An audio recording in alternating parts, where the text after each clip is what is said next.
Ngumbuye mama. Ngumbuye mama. I miss my mom. I miss my fiance. Obviously, it's the wedding. Oh well, that's up to us. So ntabwo dushaka ko habaho pressure too. Yeah, we follow our pace.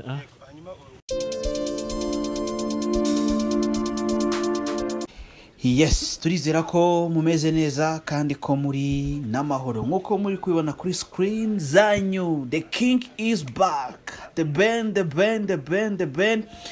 Ubu tuvugana ageze ku butaka bw'igihugu cy'u Rwanda. Murabizi ko The Ben afite igitaramo kizaba ejo bundi kwa gatanu tariki 6 z'ukwezi kwa munani cyiswe Rwanda Rebirth. Ni igitaramo kitezwemo ibintu byinshi ndetse na performance mu rwego rwo hejuru. Rero ngira ngo ku mashusho muri kubona The Ben asohoka ku kibuga cy'indege ahagana isama ya n'iminota 20:15 gutyo nibwo The Ben yarageze ku kibuga cy'indege i Kanombe. The Ben kunda kuza mu Rwanda rwose yambaye imyenda y'umukara ariko tsiriri. Ngira ngo muri kubona ku mashusho ko The Ben rwose yasohotse kuri aeroport atwajwe ibikapu ndetse anambaye umupira w'umukara wa jumper, yambaye agapfukamunwa, ipantaro y'umukara n'inkweto z'umukara. Bamwakiriye harimo abanyarwandakazi beza nk'ibisanzwe, ngira ngo muri kubabona n'indabo, ndetse harimo n'abafana be bari bambaye imipira yanditseho ngo The King is back. The Ben yari yambaye agapfukamunwa, ibyo abantu babanje gukeka ko ari ugusuzugura abantu, ari kwihisha itangazamakuru cyangwa abantu benshi bari kuri aeroport i Kanombe. Ariko akaba yavuze ko we afite akantu ka grippe, ngira ngo ku mashusho mugiye nabona ko atigeza kuramo agapfukamunwa. Rero yakiriwe n'abafana be barimo n'uyu mwana rwose wazamuye imbamutima, banza ari umwana wa Sister The Ben, umwe mu bafana b'abakobwa cyangwa b'abagore bakunze The Ben kuva mu myaka za 2009 kugeza na n'uyu munsi. Ngira ngo abantu bazi witwa Sister The Ben yari ahari. Rero Ben akigera i Kanombe mwabonye ko yambitswe ingofero ya cyami, niyo yambitswe kugira ngo byerekane ko The Ben ageze mu Rwanda. Rwose abafana be barabukereye, ariko The Ben ko yicishije bugufi kuko mu bafana bari bahari uwamusuhuzaga wese The Ben yamwegeraga.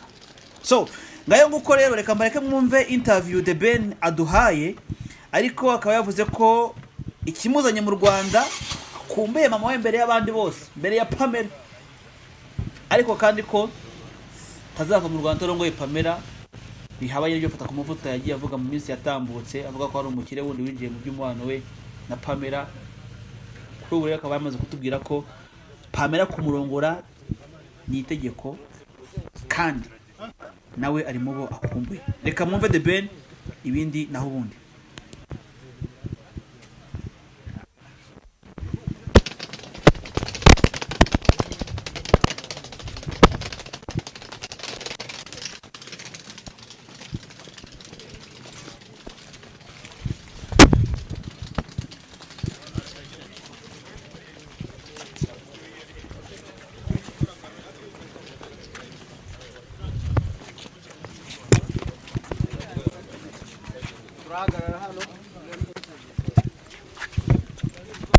Sorry, kuna kutaka grip na ndi kwa mask. I hope that's okay. Kwaje?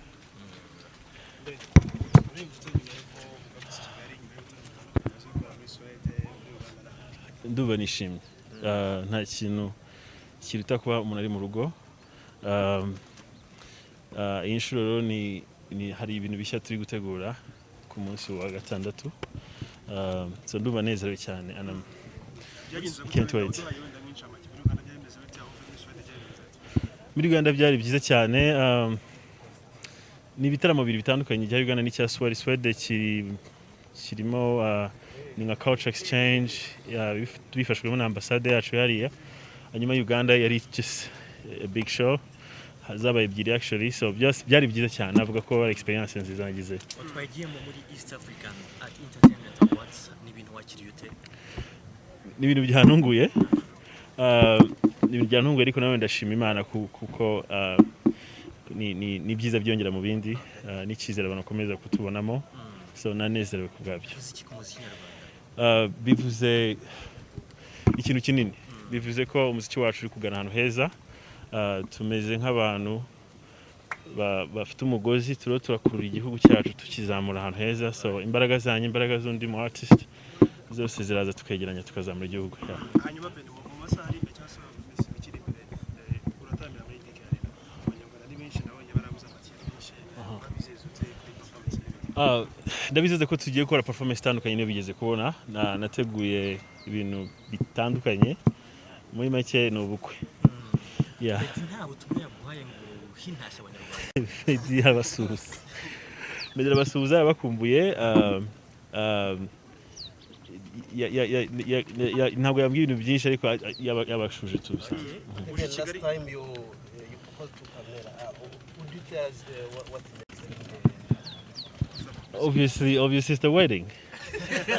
When? Oh well, that's up to us.